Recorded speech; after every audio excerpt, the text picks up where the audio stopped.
जनतेचा हक्काचा आवाज. सांगायचा मुद्दा एकच आहे की जे काय केलं ते पाणी आणलं असेल, MIDC आणली असेल, शैक्षणिक क्षेत्रात दीपक रावने तर सगळी आधीच करून दाखव. कार्यकर्ते सांभाळले. माझं एक वाक्य फलटण शहराच्या निवडणुकीत गजानन चौकात नगरपालिकेची निवडणूक होती तेव्हा मी शब्द दिला होता की त्याच्या आधी या तालुक्यात गटबाजी इतकी माजलेली होती. हे गटाचे नेते आणि त्यांचं राजकारण म्हणजे सर्वसामान्य माणसाचं राजकारण. त्यांचं राजकारण म्हणजे पाण्याचे प्रश्न त्या काळात भीषण होते.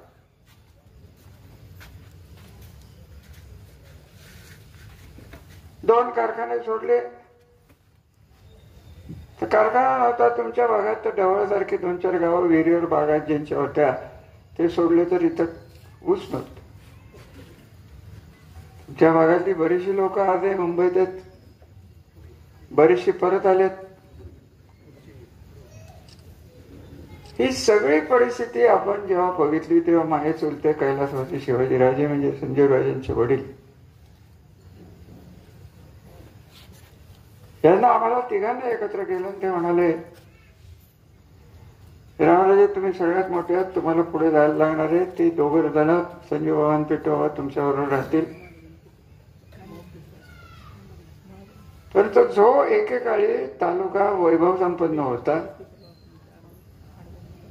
तुम्हाला विश्वास बसणार नाही की आपला निरावजवा कालवा हा 100 वर्ष वाटतोय. तरुण पिढीसाठी खरं मी एवढं सांगतो, 100 वर्ष हा तालुका आपल्या ह्याच्यात 36 गावात पाणी देतो. 125 वर्षात 36 उरलेले जे असतील तिथं काहीच नव्हतं. वाकडीचे कित्येक लोक मला अजूनही भेटतात. मुंबईत काही ना काहीतरी करत राहतात. कोण माथाडी असते,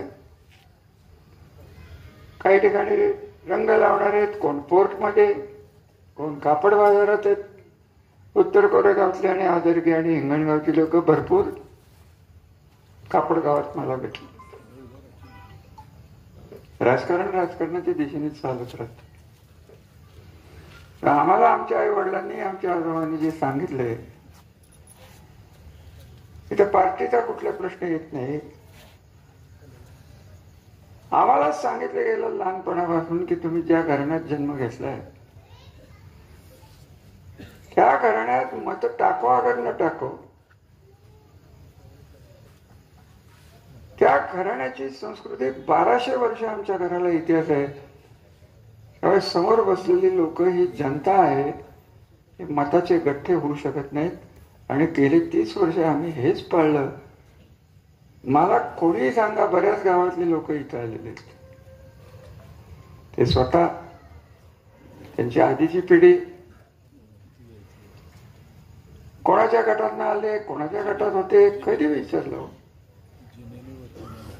श्रीराम गारगाणीची इलेक्शन येऊन नसलेली, कारखाना आला बिनविरोध आमच्याकडे आला, कधी विचारलं की हनुमंतरावच्या गटात कोण होतं, कोण इथं नव्हतं, कोण होतं. का? आमच्या राजकारणासाठी करत नव्हतं. मलाही गट बांधता आला, असं होताच गट त्या काळी 96.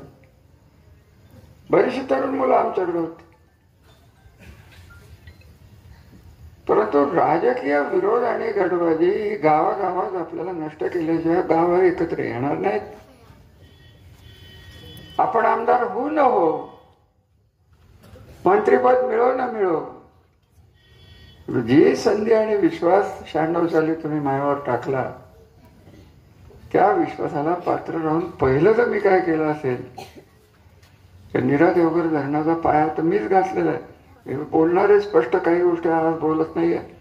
राजकारणात कधी काय बोलावं याला बरंचसं महत्व असतं. योग्य वेळेस मी बोलेन.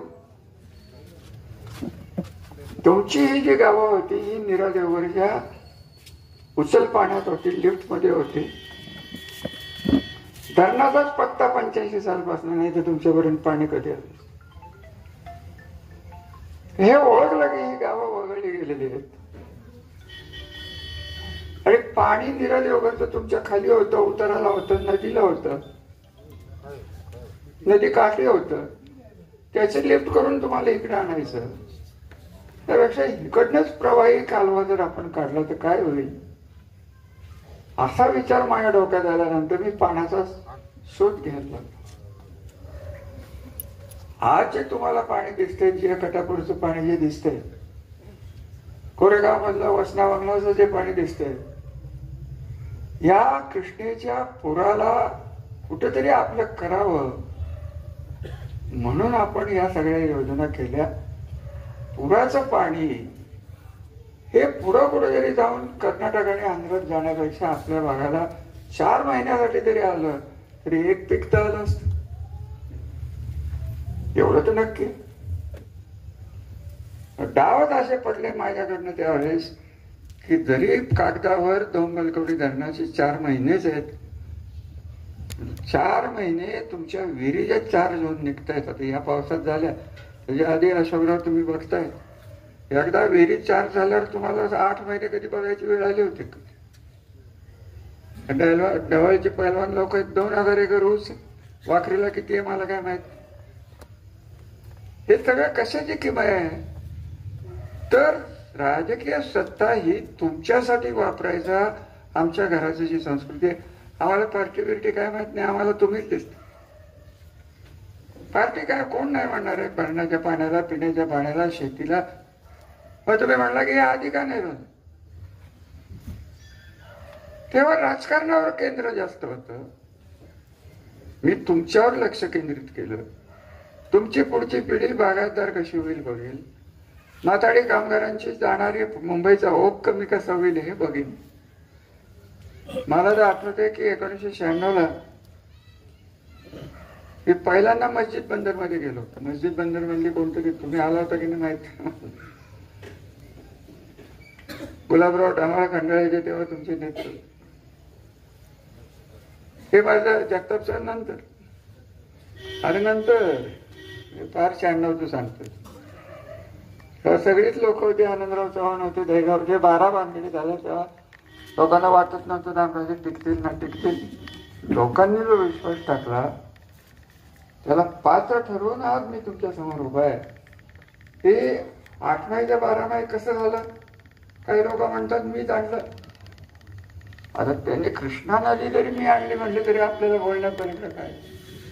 कृष्णा नदीचा उगमच मी महाबळेश्वरला केला असं जरी म्हणले तरी आपण काय बोलू शकतो.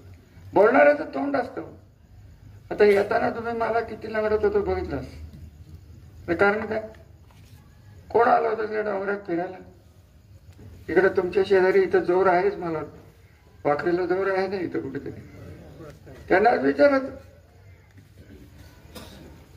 अहो या डोंगरात कधी कोण तिकडचे आमदार गेले नव्हते, अशा ठिकाणी जाऊन त्या लोकांचा विश्वास संपादन केला. मला आठवत आहे दीपकराव तुम्ही 15 वर्ष आमदार होता, 35 हेक्टर वन खात्याची जमीन मी 3 महिन्यात बाहेर काढलेली आहे. नीरा देवकर हे करायला कोण होतं हो. सरकारी अधिकाऱ्यांच्यावर अवलंबून राहिलं, त्यांना शिवाय शाप द्यायचे हे होत नव्हतं.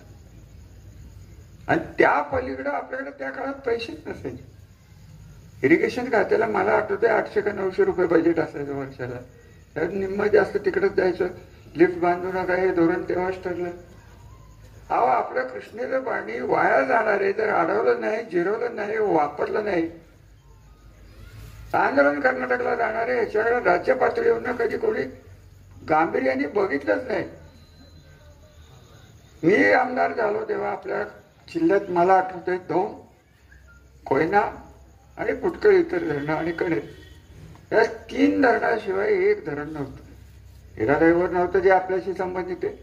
दोंबलकवडीच्या पाण्याचा शोधच मी तुम्हाला सांगितलं की हे 10-12 TMC जे पुराचं पाणी होतं ते आपण आपल्याकडे वळवून वाईचा ड्राय भाग, खंडाळ्याचा ड्राय भाग, आपला ड्राय भाग या तिन्हीला चांगल्या प्रमाणात उत्तर गोरेगावचा भाग.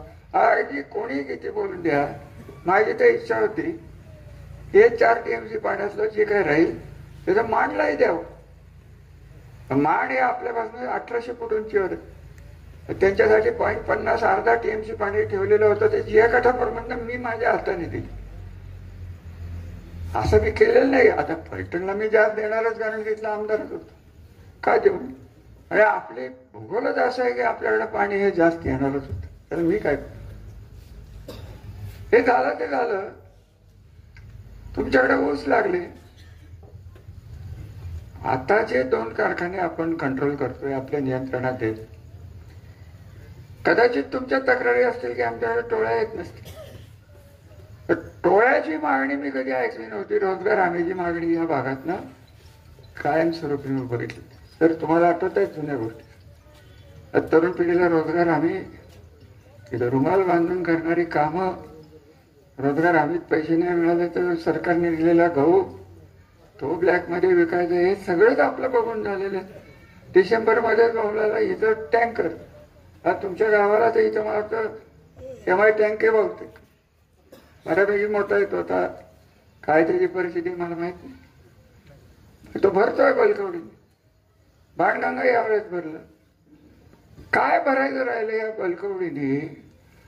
संबंध भागात पाणी कोणाला आलं ना असेल ना नसेल, भू पातळीच्या खालची जी लेवल गेली होती पाण्याची, ती या पाण्याने रिचार्ज झालेली आहे. आणि म्हणून खरं सांगायचं तर या भागात मला ते पाहिजे बघतो की संपन्न दुष्काळी भाग, दुष्काळाचा लागलेला आपल्याला लेवल हे आपल्याला नाहीसं करायचं आहे.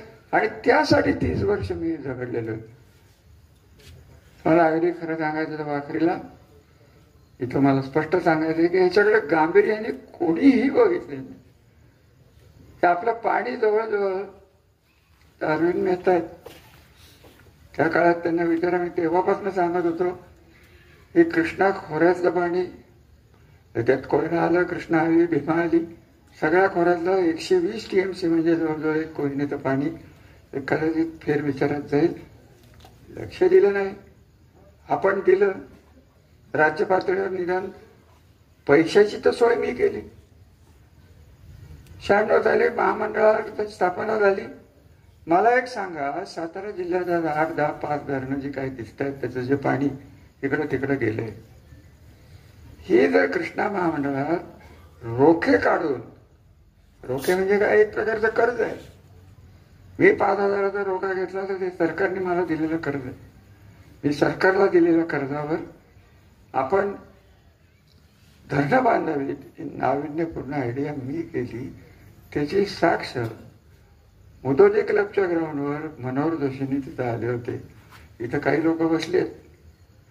इथं त्या काळातले आज जे बोलतायत की मी केलं, त्यांचे जन्मच नव्हते. ते तो विषय सोडून दे. त्यांच्या आधीची पिढी मला अजूनही आठवतात. स्टेजवर मागे बसले होते, ऐकत होते. कोणाला हे सुचलंच नाही हो. आणि एकदा धरणाचं काम सुरू झालं, हे बघा, एक लक्षात घ्या, मला हे पक्क माहिती होतं की शासकीय खर्च रस्त्यावर झाला, या सभामंडपावर झाला आणि अर्धवट राहिले पैसे, तर शासन हे अर्धवट कामं सोडू शकत नाहीत. उशिरा का होईना होईल, म्हणून पहिल्या झटक्याला आपण कर्ज रोख्यातनं 1700 कोटी रुपये घेतले. आणि आज जी तुम्हाला जिल्ह्यातली रांग दिसते, उरमोडी धरण नसतं तर मान खटावलं पाणी गेलं असतं. नीरा देवघर नसतं तर आज नीरा देवघरची टेंडर निघतात, ती निघाले. कृष्णेचं पाणी तर कोणाला माहीतच नव्हतं. 4 TMC 5 TMC पाणी वाहून चाललं होतं, कोणाचं लक्ष नव्हतं. सांगलीकडे काय चाललं होतं, आलमट्टी धरणाकडे काय चाललं होतं. आलमट्टीचं नाव कदाचित तुम्ही ऐकलंय. नाही एक ना दोन अनेक गोष्टी.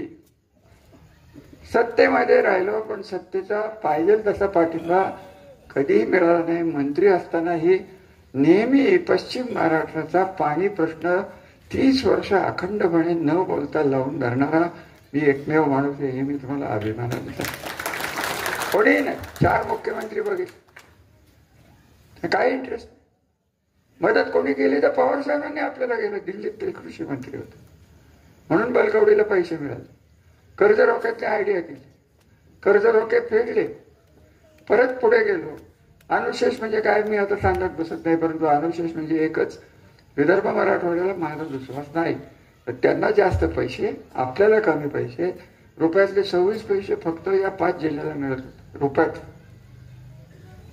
आणि त्याच्यातनं धरणं आधी केली, पाणी अडवलं, पाणी सुरक्षित ठेवलं, मग कालव्याला हात घातले. केंद्रातनं जाऊन एक काळ मला आठवतो असा की एक्झिक्युटिव्ह इंजिनियर सारखे पदावरची माणसं जर दिल्लीला गेली आणि सेंट्रल वॉटर कमिशन ज्याला म्हणतो, केंद्रीय जल आयोग, तिथं आंध्र कर्नाटकचे अधिकारी त्यांच्याशी बोलत नव्हते. ही परिस्थिती होती. मी स्वतः जाऊन फिरलेलो होते. हे सगळे उद्योग काय केले तर, आणि याचा परिणाम एकच झाला की जसजशी वरच्या जबाबदाऱ्या माझ्यावर वाढत गेल्या तशा दिल्लीच्या भानगडी मी करत बसतो. तर ती फलटण नगर परिषदेची पहिली योजना असेल, तुमचं धरण असेल, त्या धरणाला लागणारे पैसे असतील, MIDC असेल, कमिन्स सारखे उद्योग असतील. कमिन्स काय एक कंपनी? कमिन्सच्या कंपाऊंड मध्ये जाऊन बघा, 9 कंपन्या आहेत. किती जणांना माहिती? आपण जेव्हा भूमिकेला गेलो तेव्हा टाटा कमिन्स लिमिटेड ही एक कंपनी होती. आज 9 कंपन्या आणि आतून येण्याची शक्यता नाही, ती येणारच आहे. एवढं सगळं करून काहीच करण्यासारखं राहिलं नाही. संजीवराजांनी मी मिळून शेती कॉलेज जे आपलं आहे संबंध, जो तिथला शैक्षणिक संकुल आहे, याच्यात मुलं शिकणारी कोण आहेत? आमची मुलं का तुमची मुलं?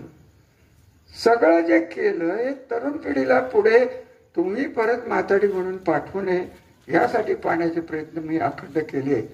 आणि आज तरुण पिढीला जे वाटतंय की हा कालवा आपल्या जन्मातच आपण बघितलाय, तुम्ही गृहीत धरू नका. पाण्यावर आपण जे एकत्रित राहिलो नाही, जे आज बोलणार नाही, नीरा देवघरचं पाणी काय आणि बलकवडीचं पाणी काय, संबंध जिल्ह्यात ना आपल्या पाण्यावर डोळा आहे. त्याच्यातला हिस्सा आपल्याला कसा मिळेल त्याच्यावर राज्यातले नेते, पण त्यांना करण्यासारखं काही राहिलेलंच नाही. 7च झालं. 8.5 TMC नीरा देवघर धरण 12 TMC झालं. कसं केलं? आज तेच म्हणतात मी केलं. म्हणूनच का त्यांनी कायम उद्या ते म्हणाले की जगाची निर्मितीच मी केली तरी बाबा केली. आमचं काय म्हणणं, त्यांच्यावर मी काय बोलायचं ठरवलं.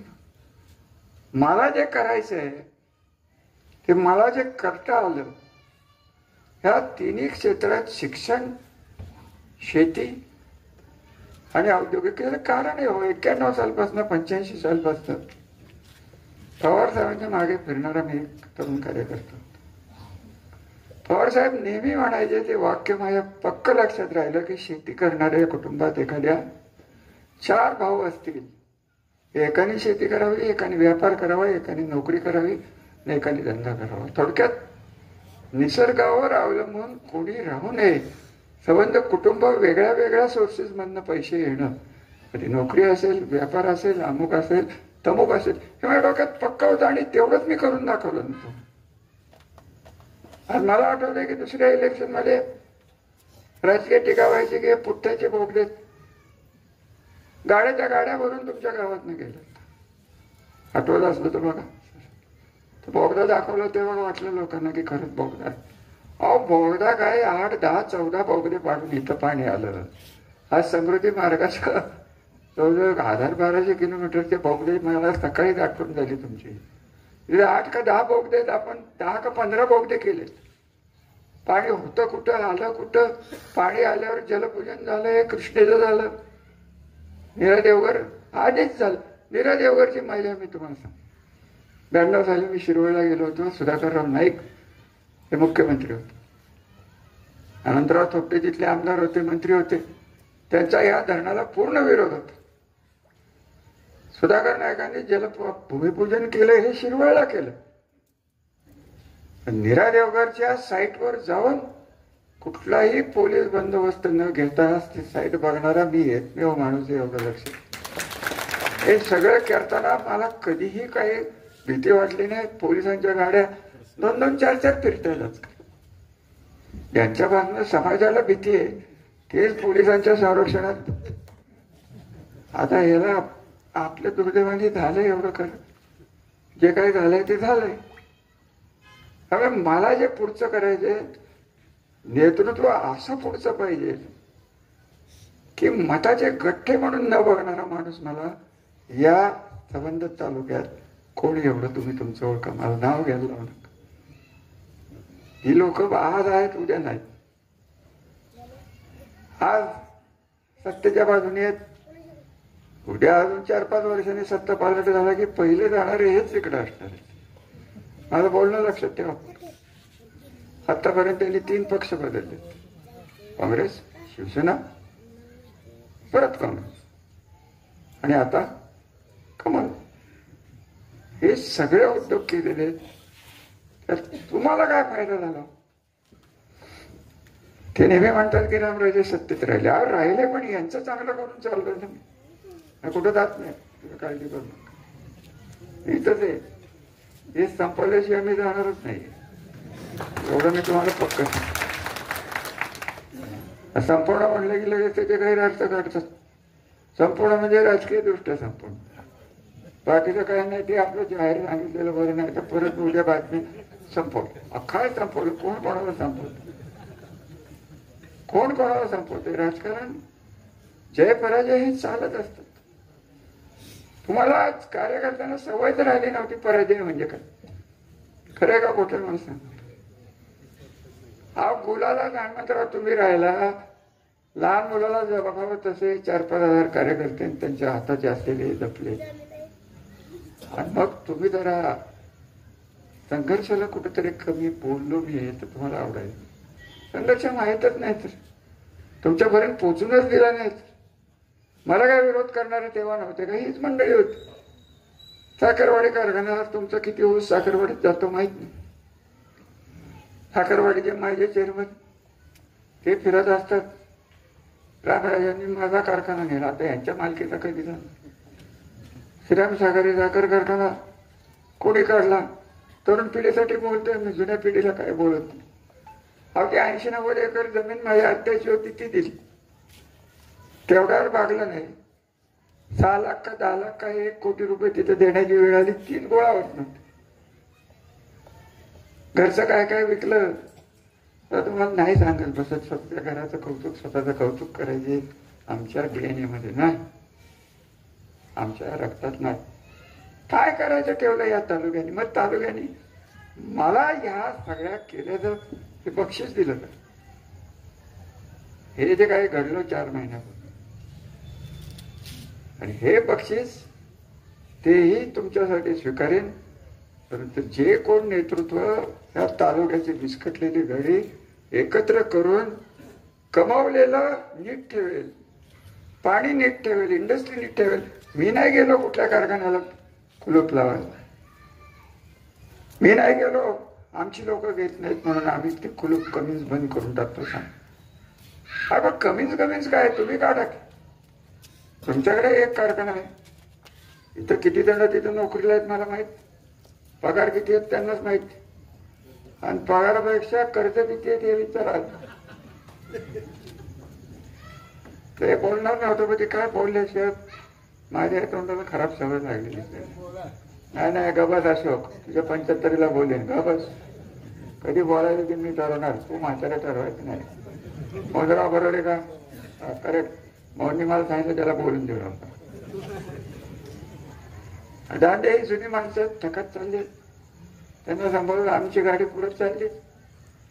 ही गाडी पुढे जर जायची असेल, हे पाणी, इंडस्ट्री, साखर कारखाने, शिक्षण, आता या पिढीला मी जे बोलणार आहे पुढचं काहीच कळणार नाही.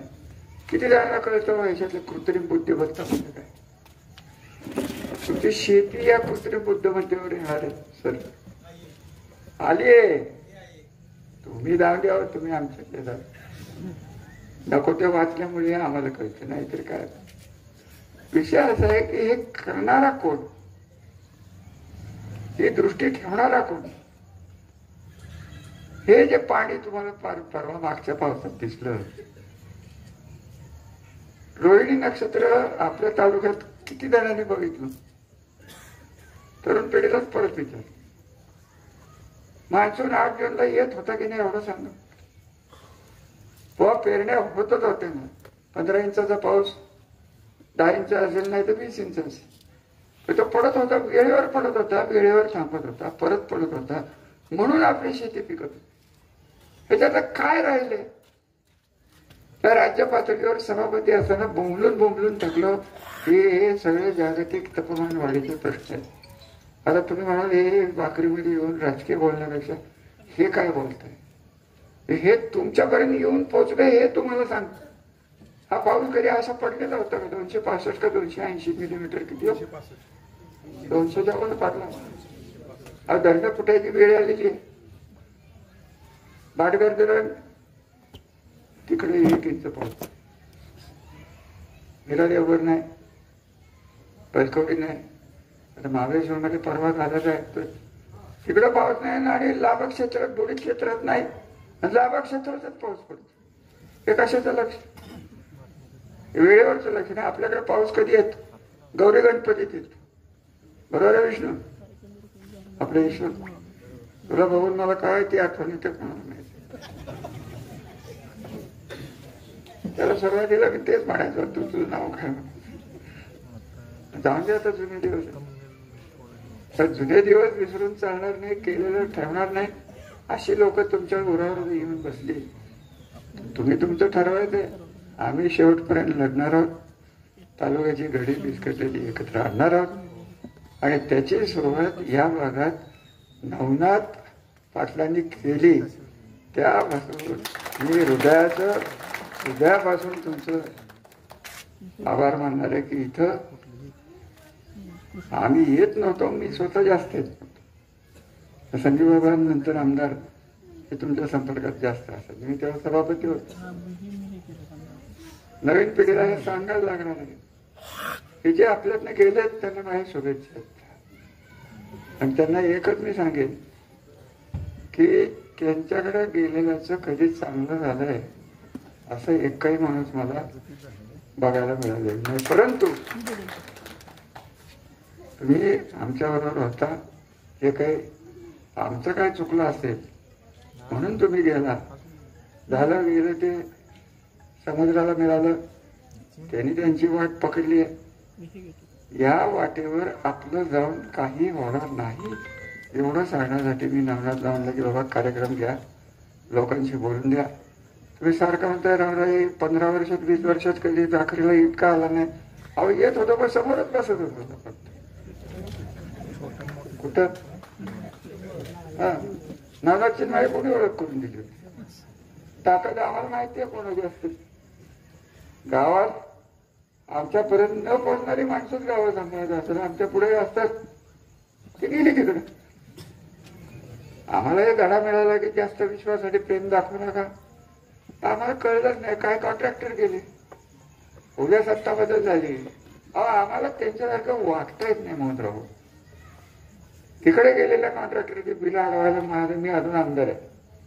त्या घरी तक्रार केली तर बास होते ना. करू का? नाही हो, आजकाल हा मुद्दा आहे. हनुमंतराव मला असे सांगणारे कार्यकर्ते भेटतात की तुम्हाला एवढी वर्ष सत्ता होती मग त्यांचे कार्यकर्ते का ठेवले? अरे या भानगडीचा आपला तालुका मागे राहिला होता म्हणून आम्ही आपलं नीट वागलं. ते आम्हाला पटत नाही, मला वैयक्तिक पटत नाही. भांडणं करावी तर नेत्यांची करावी. कार्यकर्ते गाव पातळीवरच्या माणसाला उद्याचं काय पडलं हे आपल्याला कळत नाही. अहो माझ्या काळात हे तातवड्याचे पोपटराव आले त्यांना आठवा. मनी ऑर्डरवर गाव चालत होतं मोनराव.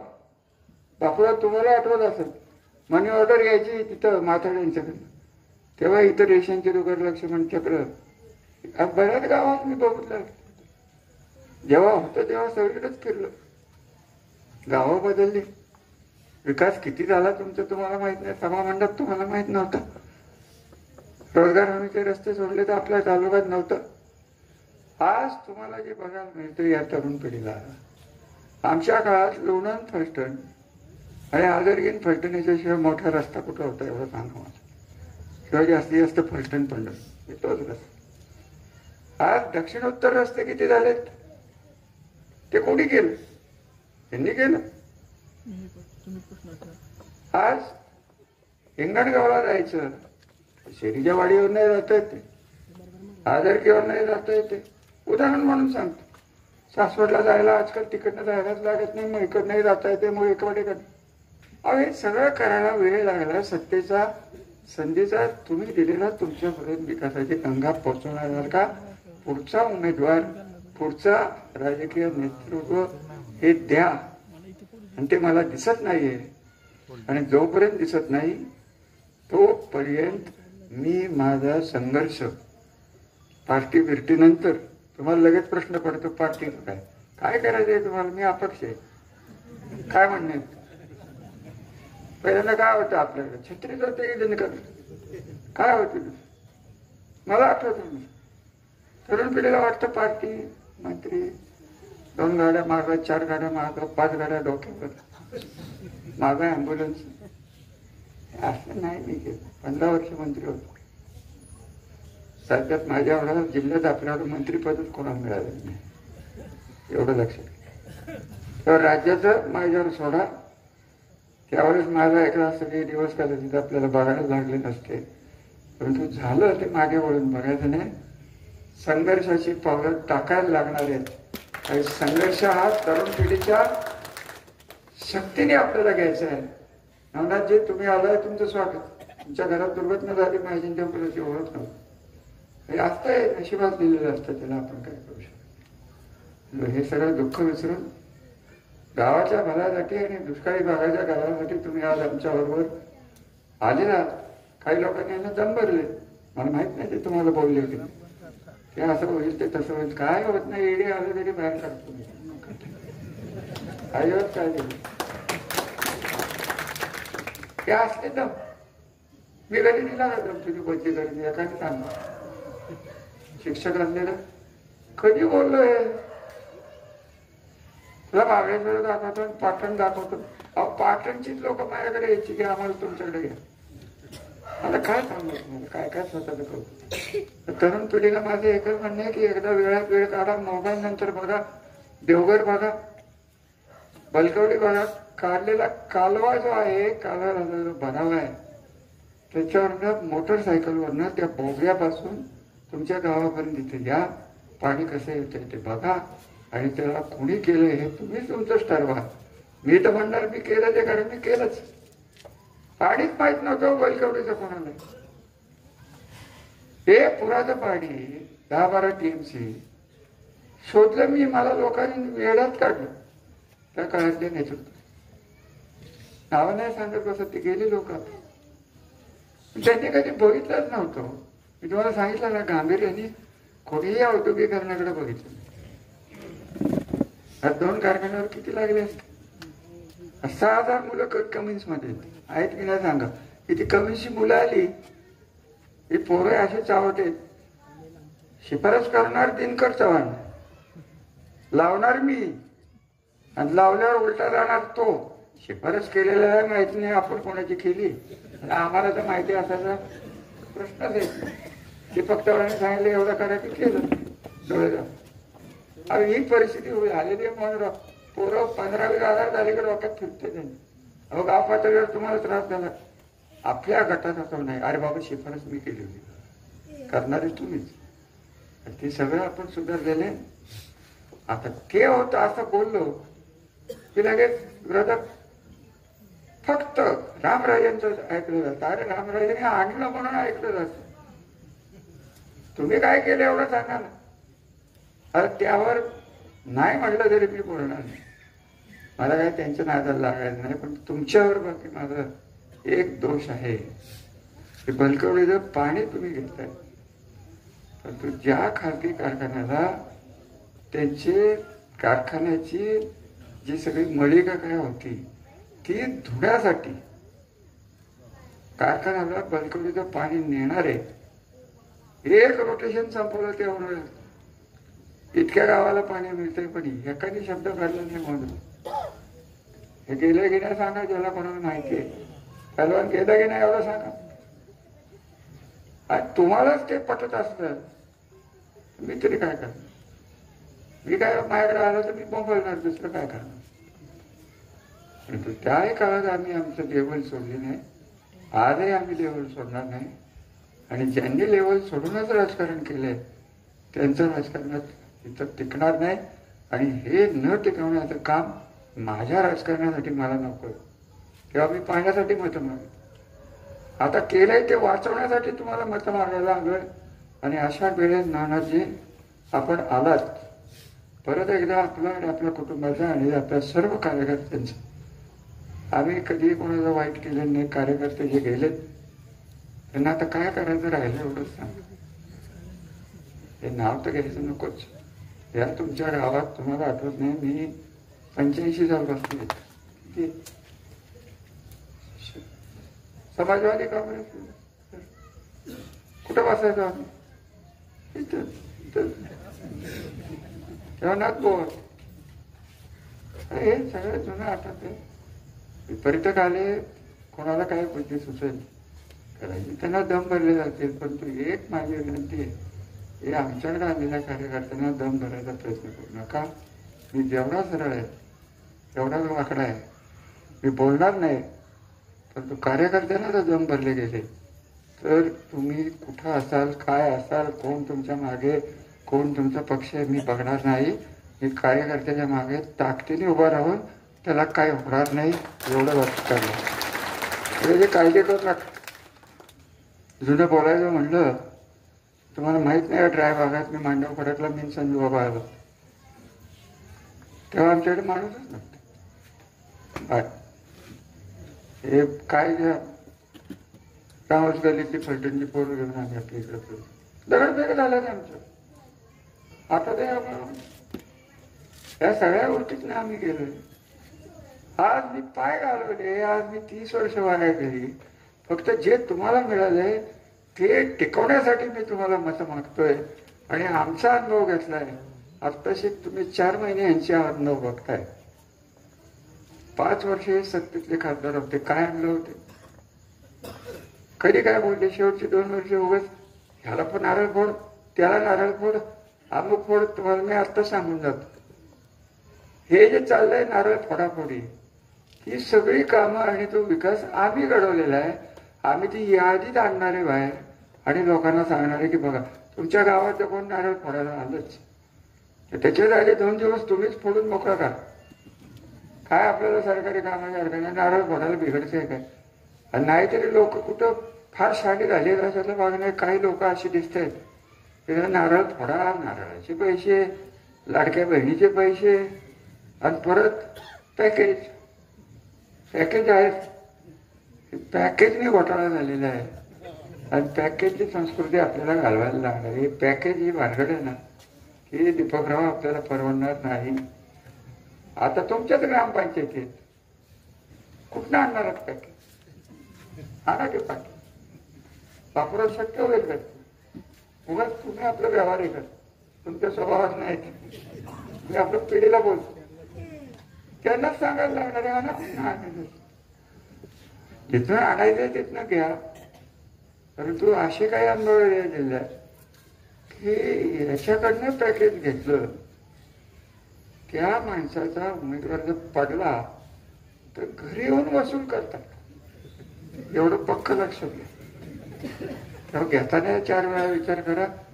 आपलं मागच्या दाराने घ्या, पुढच्या दाराने घ्या. कुठेतरी चिटकाव येतील, गावातले कोणतरी दाखवतील. इकडे 4 मतं दे 400, इकडे 10 मतं दे 1000. हे 1000 बिजार नाही पडवत ना.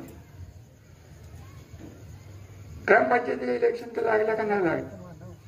तुमच्याकडे लागले की नाही माहित नाही. हे सगळं डोळ्यासमोर ठेवा की ही संस्कृती आणली कोणी. या 2 वर्षात 4 वर्षातच हे सगळं सुरू झालं.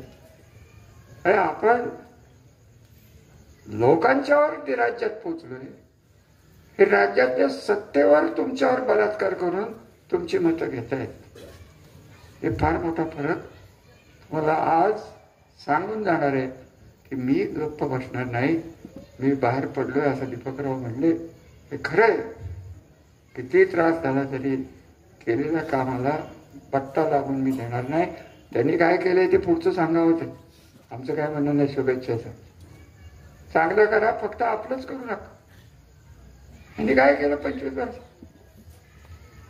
एक डेअरी काढली, एक कारखाना काढला, संपलं. तुम्हाला काय मिळालं? टाकता का ऊस? बघताय का कारखाना? चव घ्यायची आहे का? घेऊन बघा काय होईल पुढे. अहो आमच्याकडं पाटलाने केलेले पैशाचं नुकसान हे आज आमचं लोक खातात.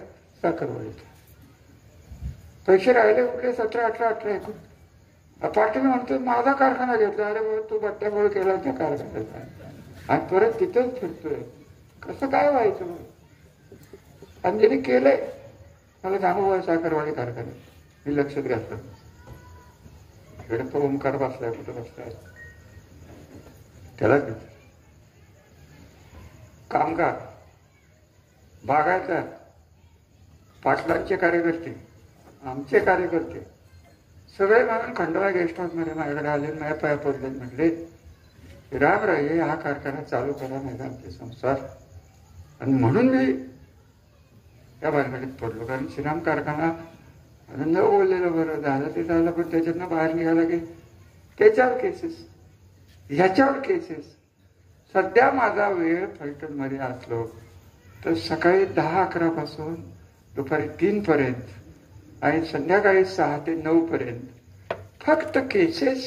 पोलीस, वकील, तुम्ही काळजी करू नका, सगळे माझी ओळखीचे. काय नाही, काय होत नाही होत, डरू नका. तुम्ही घाबरला ना की माझे हात लुळे पडतो. तुम्ही जोपर्यंत मागे आहात तोपर्यंत हे थांबवल्याशिवाय मी राहणार नाही. सुखसमृद्धीचे दिवस आले असताना ही काळी अवदशा कशी काय इथं आली आहे हे तुम्हालाच माहिती. कोणी काय केलं, कोणी काय केलं, आता मी काय त्याच्यावर जास्त बोलणार नाही. कार्यकर्त्यांनी कसून बाहेर पडायला पाहिजे, लोकांना समजावून सांगायला पाहिजे की हे चुकीचं चाललंय. आज आपल्याला जो त्रास होणार आहे हा त्याचाच होणार आहे, बाकीचं काही होऊ शकत नाही. आणि तुम्हाला एक शेवटचं वाक्य माझं लक्षात ठेवा की तुमच्याकडं तुम्ही मतं द्या नाही तर देऊ नका. आमचं घर जोपर्यंत ह्या तालुक्याचं आणि जिल्ह्यात राजकारणात आहे तेव्हा लोकांच्याकडे बघताना आम्ही मताचे गठ्ठे म्हणून तुमच्याकडे बघणार नाही, विकत घेण्याचा आम्ही प्रयत्न करणार नाही. आणि त्यासाठी नवनाथजी आपले परत एकदा आभार. आपण एवढ्या मोठ्या संख्येने इथं आलात आणि मीही वेळेवर आलो ते फार महत्वाचं आहे. मी येतानाच बघितले की टाटा दिसली मला तिथं, नाही असं नाही. तर ते भाषण ऐकायला किती आले तर जेवायला किती आले ते पुढच्या इलेक्शनला कळेल आपल्याला. कशासाठी या कार्यकर्ते जुने भेटले, नवीन भेटले, तरुण पिढी भेटली, सर्व जाती जमातीचे भेटले, आनंद वाटला. आणि आज नवनाथ पाटलांचे परत एकदा त्यांच्या घराला शुभेच्छा. घाबरू नका, आम्ही बरोबर आहोत, गाव तुमच्याबरोबर येईल याची मला गॅरंटी आहे. धन्यवाद. भोजन नीट करून जा.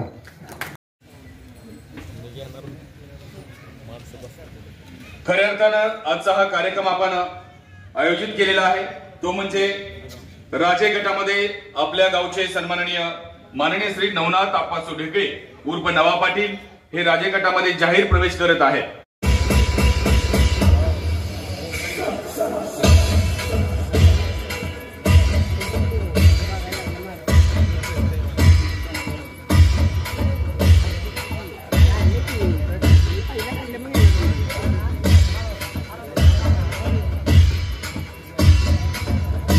या ठिकाणी त्यांनी नुकताच माननीय आमदार रामराजे नाईक निंबाळकर साहेब, माजी सभापती विधान परिषद महाराष्ट्र राज्य यांच्या उपस्थितीमध्ये या ठिकाणी आत्ताच ज्यांनी प्रवेश केला त्यांचाही आज वाढदिवस आहे.